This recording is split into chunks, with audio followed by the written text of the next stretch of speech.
Assalamualaikum warahmatullahi wabarakatuh. Pada kesempatan kali ini saya atas nama Andi Farid Hilmi Nasada dari Fakultas Teknik Elektro Software Engineering akan membahas tentang tugas bahasa Indonesia yang bertemakan ragam bahasa berdasarkan cara pandang pembicara atau penutur. Dalam ragam bahasa ini, itu terdapat atas 4 poin. Yang pertama yaitu bahasa daerah atau dialek, yang kedua bahasa pendidikan, yang ketiga bahasa formal, dan yang terakhir bahasa non-formal. Yang pertama, bahasa daerah atau dialek. Bahasa Indonesia yang digunakan di daerah biasanya terbawa dengan lingkungan daerahnya, seperti misalnya cara bicara bahasa Indonesia yang digunakan oleh masyarakat di daerah Jawa berbeda dengan cara berbicara bahasa Indonesia yang digunakan oleh masyarakat di daerah Sumatera. Dalam interaksi sosial, pastinya akan menemukan perbedaan-perbedaan dalam penuturan yang biasa kita katakan sebagai logat atau dialek dalam berbahasa. Dialek daerah satu berbeda dengan dialek daerah lain. Sebagai contoh, walaupun di Jawa hampir semua suku Jawa menggunakan bahasa Jawa, namun dialek daerah Banyuwangi berbeda dengan daerah Solo. Begitu juga dengan daerah Solo berbeda dengan daerah Surabaya, dan seterusnya. Language French, bahasa Indonesia adalah bahasa Indonesia. Namun, tiap-tiap daerah di Indonesia memiliki dialek dan aksen yang unik dalam berbahasa Indonesia. Orang Jawa memiliki dialek unik ketika berbicara bahasa Indonesia.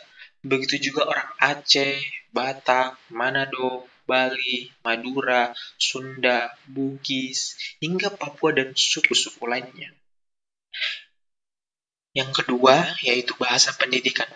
Ragam bahasa pendidikan adalah ragam bahasa yang diperoleh dari pendidikan formal, yaitu kosakata baku. Kosakata baku adalah kosakata yang pengucapan dan penulisannya sesuai dengan pedoman ejaan yang disempurnakan EYD, tata bahasa baku atau kamus bahasa Indonesia. Ragam bahasa yang digunakan oleh penutur yang pendidikan dianggap sebagai ragam bahasa yang paling baik. Ragam bahasa ini dipakai oleh kalangan terdidik di dalam karya ilmiah, karangan teknis, perundang-undangan, dalam suasana resmi, atau di dalam surat menyurat resmi seperti surat dinas. Disebut ragam bahasa baku atau ragam bahasa resmi. Bahasa yang digunakan oleh masyarakat yang berpendidikan pasti berbeda dengan masyarakat yang tidak berpendidikan. Bisa dibandingkan cara pelafalan kata, misalnya seperti masyarakat yang berpendidikan sering menggunakan kata mencuci, mengunci, video, dan TV. Beda dengan masyarakat yang tidak melalui pendidikan akan melafalkan kata nyuci, ngunci, video, dan TV. Kita langsung pada poin yang ketiga dan keempat, yaitu bahasa formal dan non-formal. Bahasa formal dan non-formal adalah dua ragam bahasa yang dapat kita temukan dalam kehidupan sehari-hari.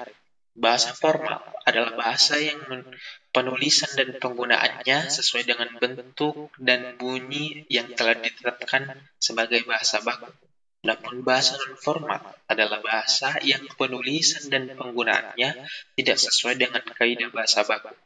Bahasa formal sering digunakan dalam acara-acara resmi seperti upacara pelantikan, seminar, dan rapat. Sedangkan bahasa non-formal sering digunakan pada kegiatan kita sehari-hari di luar acara-acara resmi seperti ketika berbicara dengan teman dan keluarga. Oke, mungkin itulah tadi beberapa penjelasan tentang ragam bahasa berdasarkan cara pandang pembicara atau penutur. Cukup sekian, mudah-mudahan bermanfaat. Billahi taufiq wal hidayah. Assalamualaikum warahmatullahi wabarakatuh.